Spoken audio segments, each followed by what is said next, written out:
Hi, everybody, and welcome back. Our next session is about omnichannel marketing and how programmatic digital out-of-home is driving impactful results in this area. Our moderator, Jonathan Goodeye, is a good friend and he's CEO of Adomni. And Jonathan also sits on our DPAA board of directors. Jonathan is coming to us live from Vegas, live from Las Vegas. Jonathan, please take over now and welcome you, and you welcome your guests. From Barry's house in Westchester to Adomni's office here in Las Vegas. Who said you can't have fun at these digital webinars? It's great to be here, Barry. Thank you. I'm excited to introduce a couple of partners of ours to this discussion as well. From R&R Partners, a leading independent advertising agency, we have here Fletcher Whitwell, who's the Chief Media and Publishing Officer, who runs R&R, as well as Chris Jakowski, who is the Corporate Director of Content Publishing. And really kind of dovetailing on what we showed in that video and thinking about the performance marketing side of omnichannel marketing. And really hearing from really two different perspectives on the agency side. One from Fletcher, who is running a full service agency, buying social, search, TV, digital out of home, and also from Chris, who is activating those campaigns, who is looking at the measurement side of it. And so starting first with you, Fletcher, can you share some of the challenges and the opportunities when it comes to omnichannel performance marketing and how digital out of home fits in there? Thanks, Jonathan. Good to see you and Barry. And I think 2020 has taught us all to be more accountable. That's a lesson learned, not only to ourselves, but our teams and our clients, first and foremost. And so I think with the need for better accountability and ROI that our clients are pushing on us, I'm excited about what your guys' space, digital and programmatic out of home, does to bring the outdoor industry forward, and more in line with the advancements in measurement across digital and traditional media. From an agency management perspective and what we're hearing from clients, 3 areas resonate with me as we look to expand in this area of programmatic out of home. First of all, accessibility, and then targetability, and then measurability. Accessibility, let's talk about that. Programmatic platforms like yourselves offer hundreds of thousands of digital out of home boards and locations across the country. Further, most of the demand side platforms all have access to digital out of home inventory now.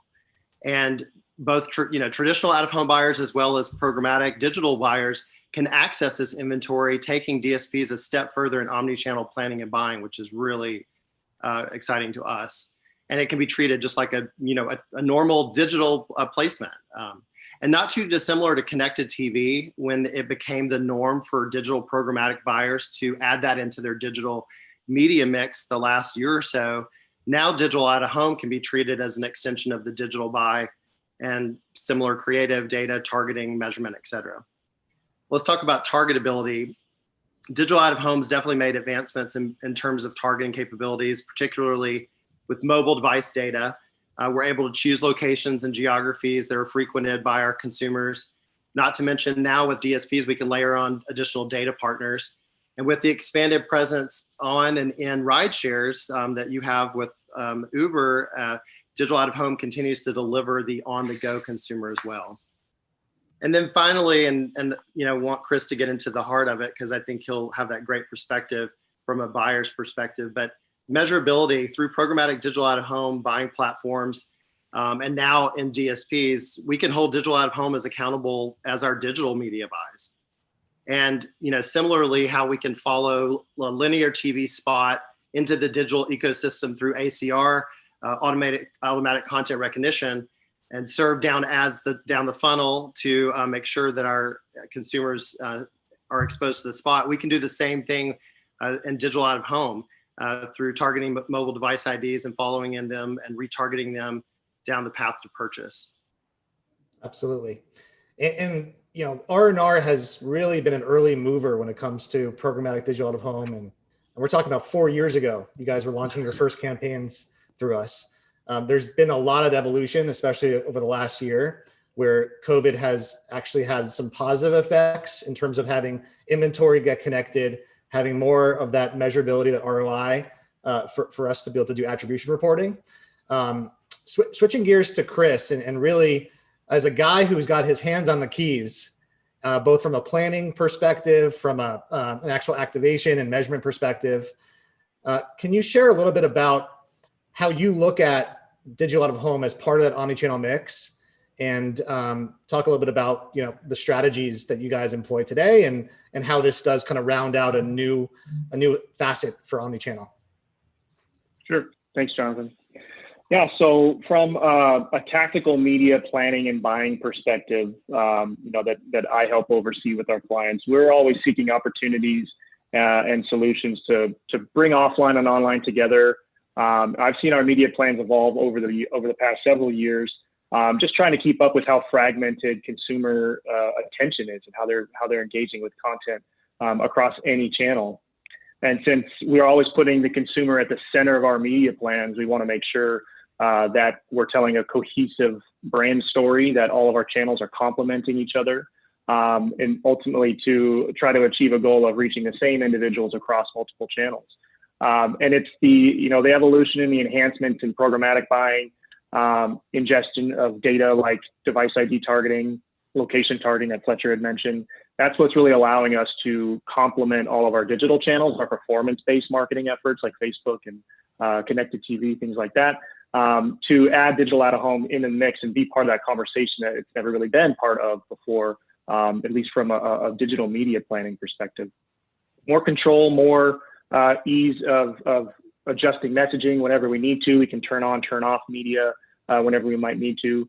And so it's really allowing us to activate all media channels within our plan to better complement each other, like I said before, but really play a key role in moving that person down the consumer journey, through the consumer journey.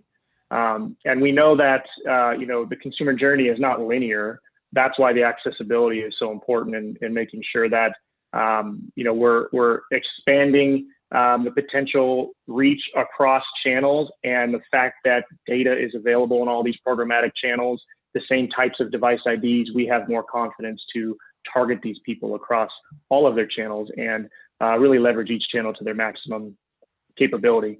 And Adomni's really been helping us bridge that gap, between the digital and the online and the offline worlds.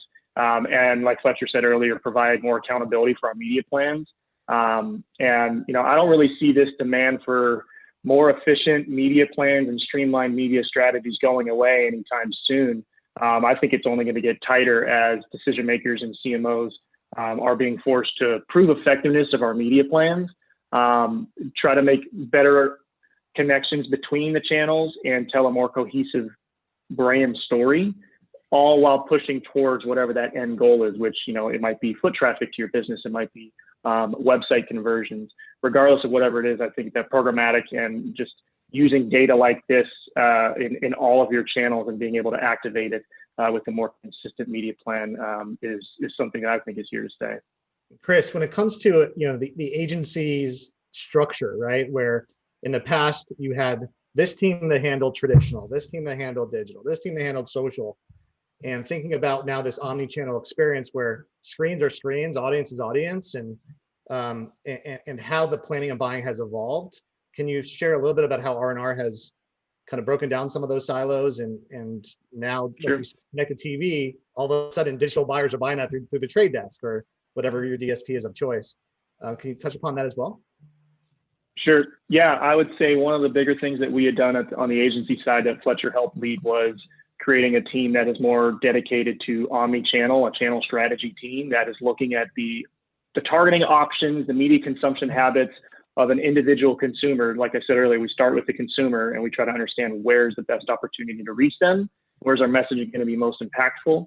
And those channel strategists on our team help guide the media buyers to better incorporate a plan that connects all the channels together. So these folks are really well tuned and educated on all the data targeting capabilities that are out there, how we can implement those into DSPs, whether it's a out-of-home DSP or like the trade desk that we use for broader media tactics, or even in Facebook or Google. So that I would say that's probably the best thing that we've done to really bring our media plans forward and being more strategic, again, focusing on that consumer in the middle. Definitely. And from a measurement and reporting perspective, we've got obviously mobile data is a very kind of new piece of the puzzle that has helped us understand things like foot traffic visitation, website visitation. And so for brands that are looking for those conversion reports or that ability, like Fletcher was saying, for the accountability side, how does that evolved in terms of your way of presenting this to brands where they're maybe thinking about it a little bit differently, where before it was top of the funnel only for this particular channel, and now it's actually just part of the performance equation? Yeah, it's been very exciting to try to conquer that challenge. There's been it's been pretty broken for years, obviously, trying to understand the impact that certain channels have on other channels and how collectively all those channels together impact the bottom line of your business and the goals you're trying to achieve. But I think with the progress that has been made with device ID capturing, even with some of the the walled gardens of the big social and digital channels, there are still means out there to better understand how this is impacting your overall effort. And through testing, for example, if we want to test out how if we're active on a certain channel, and with like digital out of home with Facebook in a certain market, understanding what impact that has on performance. But I think giving us more confidence on the buying side that we're targeting the same devices or have more control to turn on and turn off in the out of home world, I think that's fantastic, because that's people are still obviously spending time out of home and in front of these screens, so the attention is still there. And we want to make sure that we're maximizing the role of out of home in keeping our brands top of mind and helping lift all other channels. Absolutely. And so to kind of close it with one statement from the video, attention drives results. And we have a hell of a lot of attention in the out of home space. So it's exciting to see how that's finally starting to bridge into the digital world and become, a tactic that your team is also employing with the rest of your social, digital, online stuff. So thank you, Barry, everyone from the DPAA, wishing you well here from Las Vegas. Thank you. Stay on for 1 minute. We have one question I'd just like to pose there, and if we could do it quickly to keep ourselves on time. So we have a question about national versus local in terms of programmatic digital at home.